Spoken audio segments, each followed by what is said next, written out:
This war touching so many countries, including our own. Back here, the situation inside Gaza is growing even more desperate. Food, water, and medicine are almost out. And for some, the journey to the south, where Israel says they must evacuate to, is just as dangerous as staying put. Richard Engel is near the Gaza border, covering that for us tonight. And Richard, there are very few safe places to go right now. Absolutely. And even though this deadline that Israel set has now passed, Israeli officials are still urging the people in Gaza City, the blacked out city that you can see behind me, to leave now, that they should do this for their own safety. The Israeli military also specifically ordered the evacuation of 3 hospitals in Gaza City. The medical staff there are refusing, saying patients can't be moved, shouldn't be moved, and 35,000 people are now huddled at the Shifa hospital, which is the main hospital in Gaza City.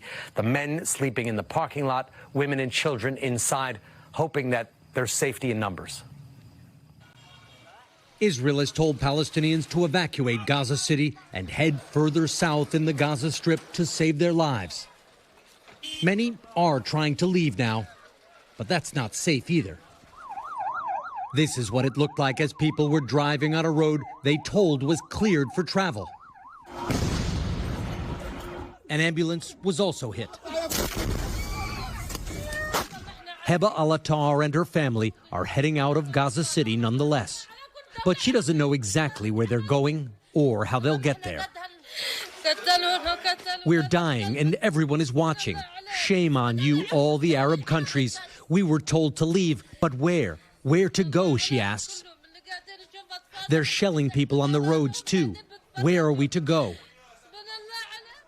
Heba is leaving a UN-operated school, in theory, a safe place.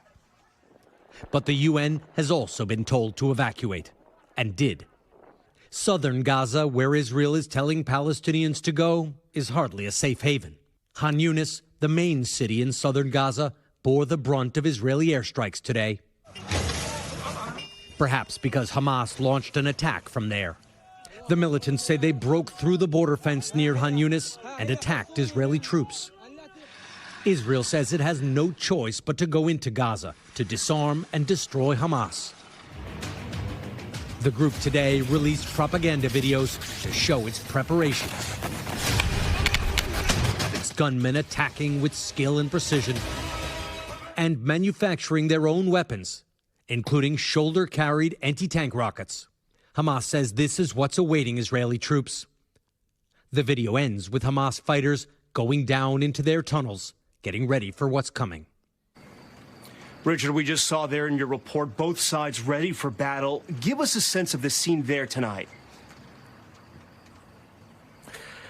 Well, in Gaza, the city is blacked out. There are still people who are hunkered down in the city, but there is a great deal of anger. There's a great deal of nervousness. Many people say that they have no reason left to live. They think that this is it. I've spoken with Palestinians who fear that they're going to die tonight, tomorrow.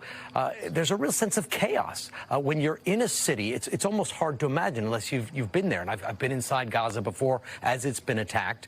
You can't leave. You're under attack. You're ruled by Hamas. You feel you have nowhere to go. You don't feel like you have a future. So there is a sense of absolute hopelessness. And it's not just that it's some abstract feeling of hopelessness. You're worried that at any moment now, perhaps tonight, perhaps tomorrow, Israeli troops are going to be rolling down the streets in heavy armored vehicles. There's going to be gunfights. Hamas fighters are going to be popping out of tunnels, and you're stuck in the middle of it. And you've been told, leave, go to the south.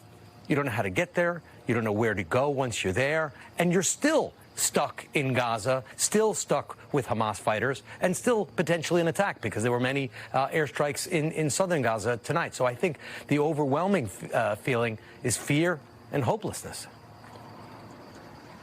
You know, with that sentiment and looking at the video that we just saw in your report of Hamas preparing to repel an Israeli invasion, you've covered wars all around the world for us. This is going to shape up to be a brutal and very long, bloody engagement.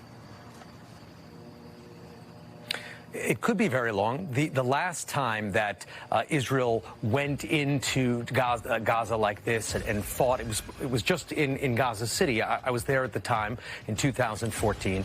It lasted over a month, and what the Israeli forces did is they went in and then they focused on one particular neighborhood, and they flattened that particular neighborhood, and they were able to occupy it, hold it for a period of time, but it didn't accomplish very much. They did set back Hamas's military capacity.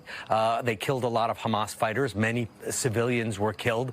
But then Hamas came back a few years later and was able to rearm. What Israel says this time it's going to do is going to be different. It's not going to allow Hamas to just take a blow, deplete some of its fighters, deplete some of its weapons, and then regain its strength.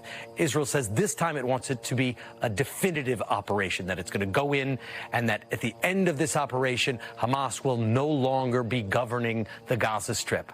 If that is the goal, it could be a very long operation, because going in, fighting with Hamas, looking for hostages, potentially rescuing some is one thing.